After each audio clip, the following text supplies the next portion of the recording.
নতুনদেরকে avoid করছো? কখনো করো না। এই নতুন মানুষগুলো দেখবে তোমার বন্ধুর সংখ্যা বাড়িয়ে দিয়ে তোমার ফলোয়ার্সের সংখ্যা অনেক অনেক বাড়িয়ে দিচ্ছে। তাহলে যে সমস্ত নতুন মানুষগুলো তোমার পাশে থাকতে চাইছে, পাশে থেকে ভালোবাসা দিচ্ছে, তোমার পরিবারের সদস্য সংখ্যা বাড়াচ্ছে, সেই সমস্ত নতুন মানুষগুলোকে কিভাবে তোমরা ভুলে যাচ্ছ? কখনো ভুলো না। নতুনরা কিন্তু তোমার বন্ধুর সংখ্যা বাড়িয়ে দিতে, অনেক অনেক অনেক পরিবারের সদস্য সংখ্যা বাড়িয়ে দিতে সহযোগিতা করছে আর করবে। তাই নতুনদেরকে কখনো ভুলবে না। আর এটাও কখনো ভুলবেন, বা আমিও কখনো ভুলিনি যে একটা সময় আমিও কিন্তু নতুন ছিলাম, অনেক কিছুই জানতাম না।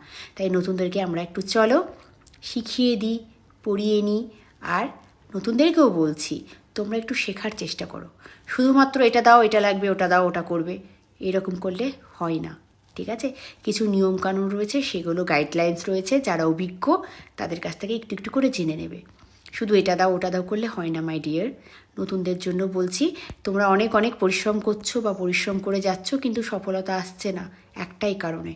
শুধুমাত্র দেওয়া নেওয়া ছাড়াও কিছু কিছু নিয়মকানুন রয়েছে, ফেসবুকের গাইডলাইন্স রয়েছে, সেগুলোকে আমরা ফলো করে যাব, সেগুলোকে আমরা অনুসরণ করব। সফলতা আসতে বাধ্য। অল্প সময় পরিশ্রম করবে, অ্যাক্টিভলি থাকবে, সিস্টেমেটিক্যালি চলবে, সফলতা আসবে। সকলের পাশে আছি। টাটা, ভালো থেকো।